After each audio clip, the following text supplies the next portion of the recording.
శ్రీకాంత్ గారి గురించి ఎంత చెప్పిన తక్కువండి. చాలా మంచి మనసు, ఏది అడిగితే అది కాదనకుండా ఇచ్చే భోలా శంకరుడు. తప్పుగా శ్రీకాంత్ అని పేరు పెట్టారు వాళ్ళ అమ్మ నాన్న. So I call him Ravi గారికి వెన్నుముక. He's always been his heart. Ravi గారి గుండెకాయ.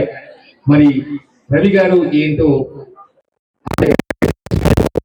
మీసాల తాత చెప్తారు. చెప్పండి సార్, చెప్పండి సార్, చెప్పండి సార్. నమస్కారం అండి అందరికీ. నమస్కారం తెలియజేస్తూ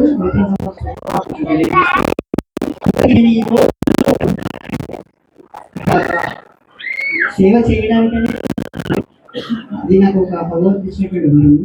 కాకపోతే హైదరాబాద్కి వచ్చిన తర్వాత నా దగ్గరికి రవి వచ్చాడు.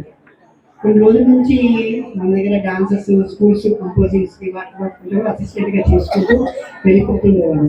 చాలా నమ్మకంగా చేసేవాడు, చాలా గొప్పగా చేసేవాడు. కానీ నా ఉద్దేశంలో ఈ ప్రపంచంలోనే కాదు, ఈ దేశంలో కూడా అందరూ గురువుల దగ్గర నుంచి ఏదో ఒకటి తీసుకొని వెళ్ళిపోతారు. కానీ ఈ శిష్యుడు మాత్రం నా స్పందన చారిటబుల్ ట్రస్ట్ అని నా దగ్గర నుంచి మీ యొక్క సంస్థని మనం అడుగుతున్నాను.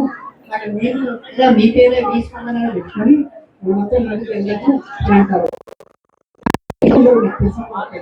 వాళ్ళు సొంతంగా పెట్టుకొని వాళ్ళ పేరు, వాళ్ళ పిల్లల పేరు పెట్టుకుని వాళ్ళు ఎదగాలని ఆశతో వెళ్ళిపోతారు. కానీ ఇంకా స్వార్థంగా నాకు వచ్చి మన స్పందన చారిటబుల్ ట్రస్ట్ మీరు ఉన్నంత వరకు మీతో పాటు మేమంతా ఉంటూ చక్కగా ముందుకు తీసుకెళ్ళాలని నా ఒక సంస్థని అందులో పెట్టుకొని ముందుకు కలిసి ఇంత బాగా చేయడానికి కారణం చెయ్యాలి, ఎందుకంటే అందరం కలిసి చెయ్యి కలిస్తేనే ముందుకెళ్తాం.